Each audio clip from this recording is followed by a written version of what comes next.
Module 4. Lesson 2. PHP Programming Language.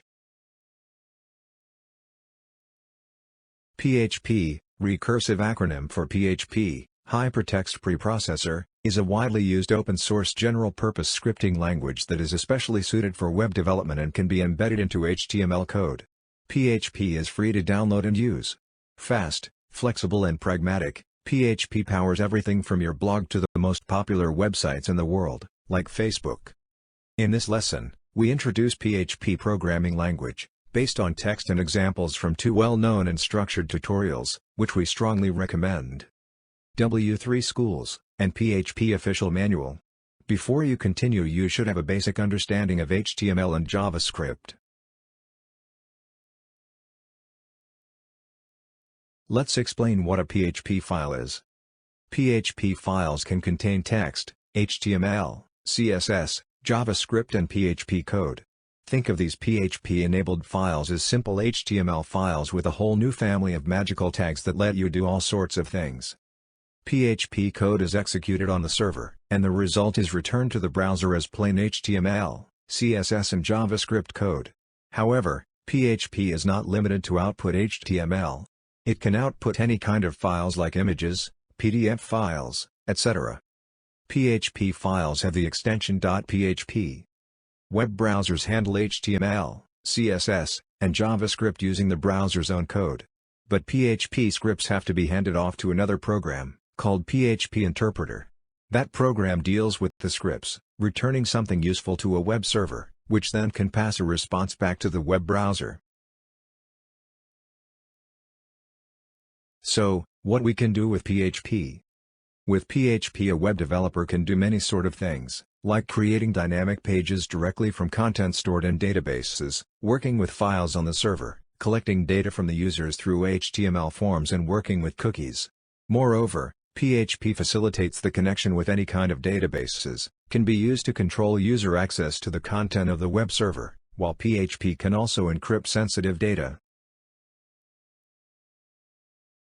To start using PHP, you can either find a web host with PHP and MariaDB support, install a web server on your own PC, and then install PHP and MariaDB, or install XAMPP. XAMPP is the most popular PHP development environment. It is a completely free, easy-to-install Apache distribution containing MariaDB, PHP, and Perl. The XAMPP open-source package has been set up to be very easy to install and to use. MariaDB is a community-developed, commercially supported fork of the MySQL relational database management system, intended to remain free and open-source software under the GNU General Public License. Development is led by some of the original developers of MySQL, who forked it due to concerns over its acquisition by Oracle Corporation in 2009. Follow these steps in order to write and run your first PHP program script. Visit XAMPP site, download and install XAMPP on your computer. Run XAMPP control panel and start Apache and MySQL servers. You can write your PHP code in any text editor. However, we strongly recommend using an integrated development environment, like NetBeans.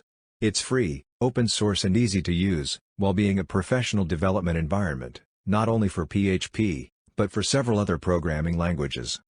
Under XAMPP installation directory there is a folder called htdocs. Copy your PHP files under this folder and create subdirectories, like PHP Project 1, in order to keep your files well organized.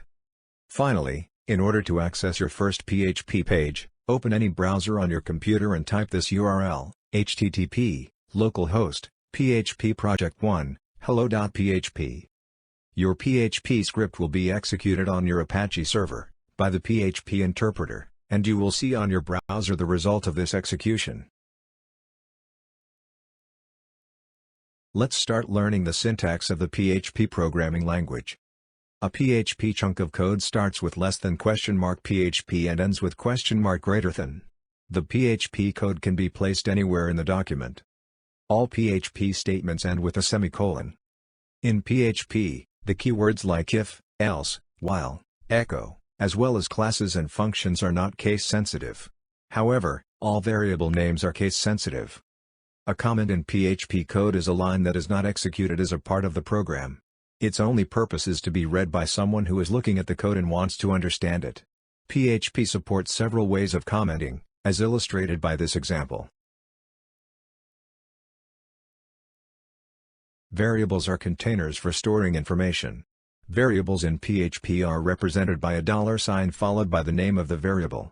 Notice that in PHP the variable name is case-sensitive. A valid variable name starts with a letter or underscore, followed by any number of letters, numbers, or underscores. A variable can have a short name or a more descriptive name, like weight, brand name or total cost. Prefer using long and descriptive names for your variables. In PHP we do not have to declare which data type the variable is. PHP automatically associates a data type to the variable, depending on its value.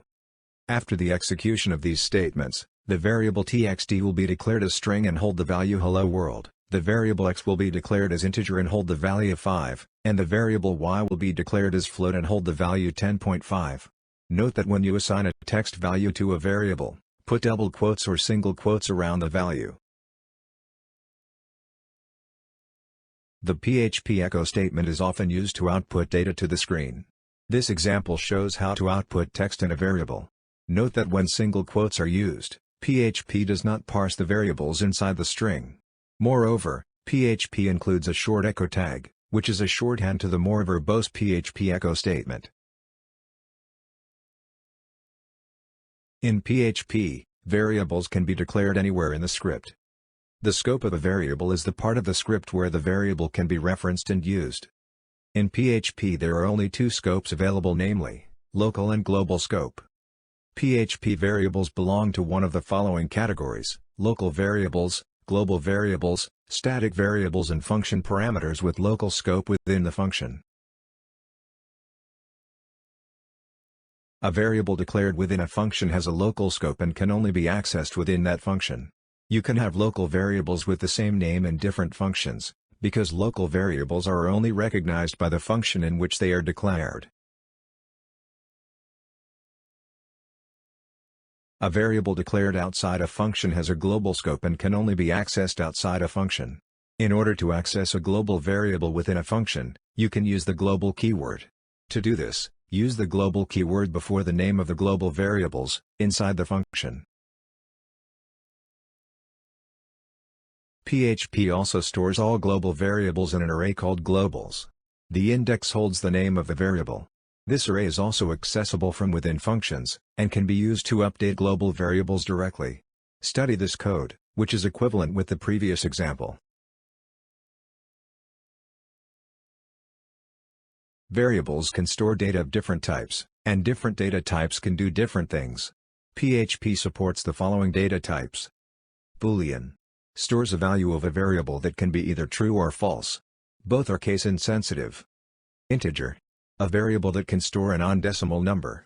Integers have limits that vary depending on whether the system is 32-bit or 64-bit. Float data type is used for storing a number with a decimal point or a number in exponential form. The size of a float is also platform dependent, but it can store very big and very small numbers. However, note that the precision can be roughly 14 decimal digits. Don't worry about these details.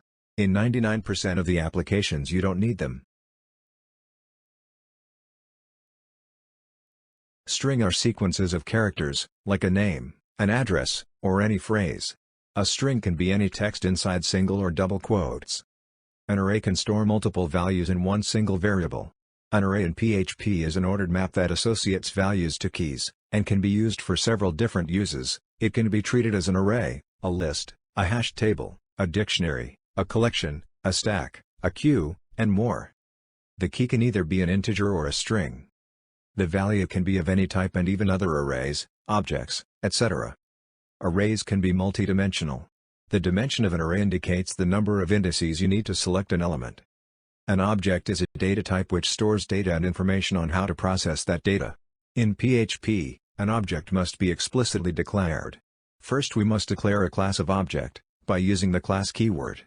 A class is a structure that can contain properties and methods.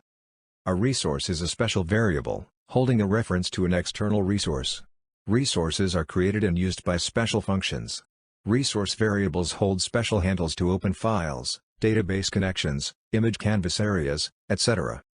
Finally, null is a special data type which can have only one value, null. A variable of data type null is a variable that has no value assigned to it.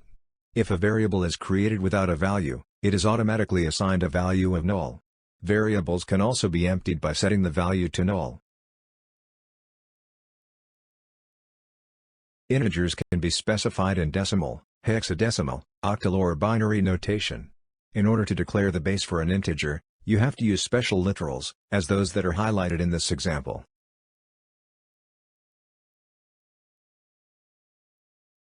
If PHP encounters a number beyond the bounds of the integer type, it will be interpreted as a float instead. Also, an operation which results in a number beyond the bounds of the integer type will return a float instead. var dump PHP function is used usually for debugging, when we want PHP not only to print the value of a variable, but its data type too. There is no integer division operator in PHP. The value can be cast to an integer to round it towards 0, or the round function provides finer control over rounding. As a PHP 7, the function intdiv is available for integer division.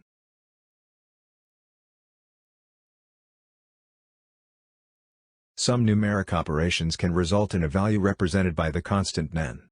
Nen stands for not a number. This result represents an undefined or unrepresentable value in floating point calculations. A numeric value that is larger than PHP float max is considered infinite.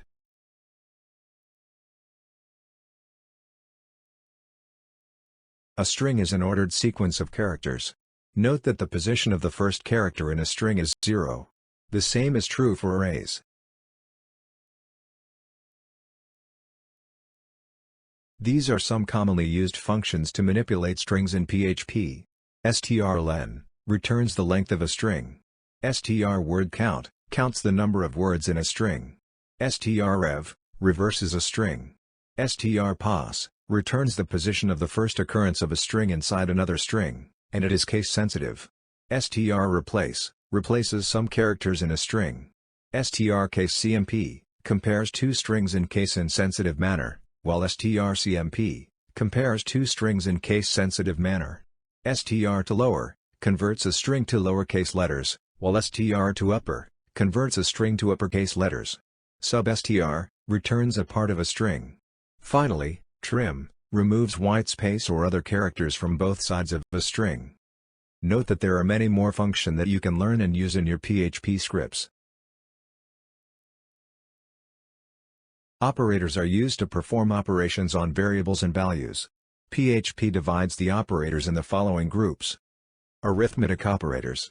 Used with numeric values to perform common arithmetical operations, such as addition, subtraction, multiplication, division, modulus and exponentiation. Assignment operators. Used with numeric values to calculate and store a value to a variable. The basic assignment operator in PHP is equals. It means that the left operand gets set to the value of the assignment expression on the right.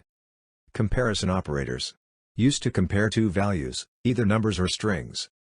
Logical operators. Used to combine conditional statements. String operators. Dot operator is used in PHP to concatenate two strings. Increment/decrement operators. Used to increment, decrement a variable's value by 1. Note that in some cases is important the position of the operator, before or after the variable name. Pause the video and carefully study the example below.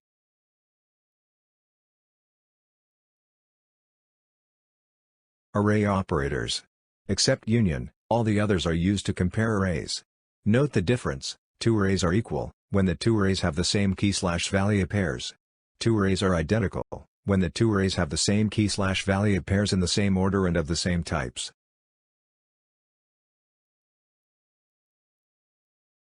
Conditional assignment operators are used to set a value of a variable, depending on conditions. It works like a simple form of the if-else statement. In the first example, when age is greater or equal than 18, the status variable gets the value adult. In the second example, if the value of getUser is null or does not exist, then the value of user is anonymous. The conditional statements are features of a programming language, which perform different computations or actions depending on whether a Boolean condition evaluates to true or false. The if statement executes some code, if one condition is true. The if-else statement executes some code if a condition is true and another code if that condition is false. The if-else statement executes different codes for more than two conditions.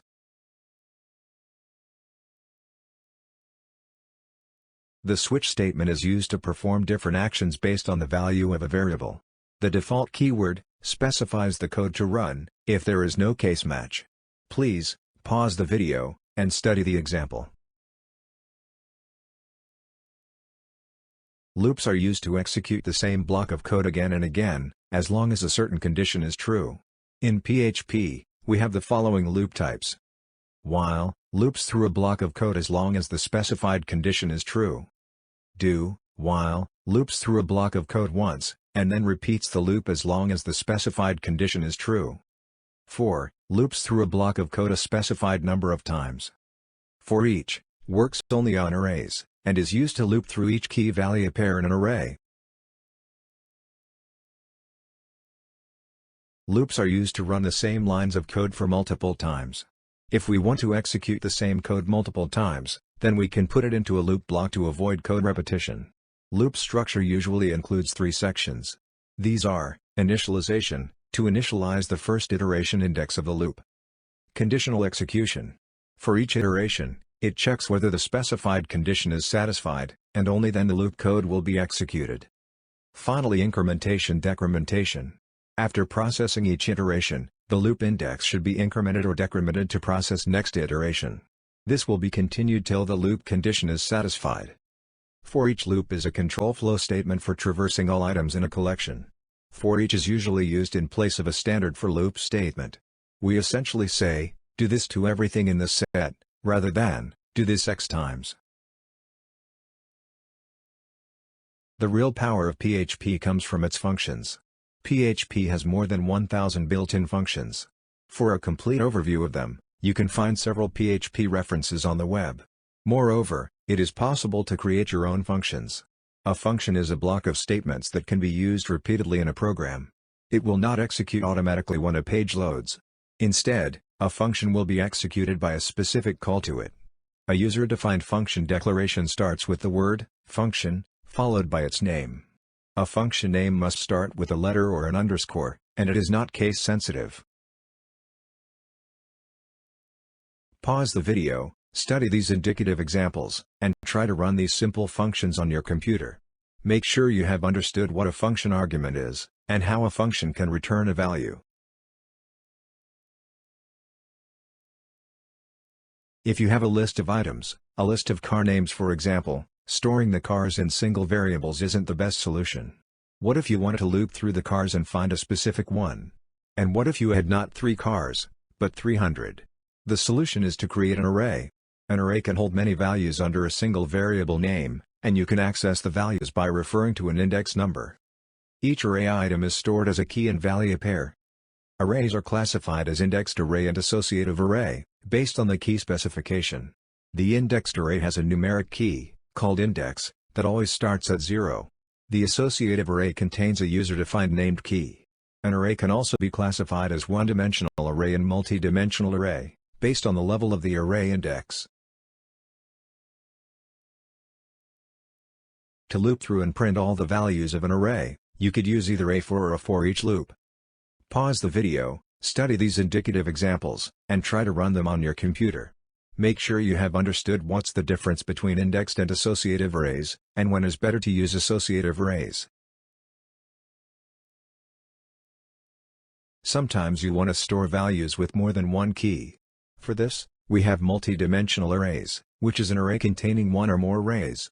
PHP supports multi-dimensional arrays that are 2, 3, 4, 5, or more levels deep.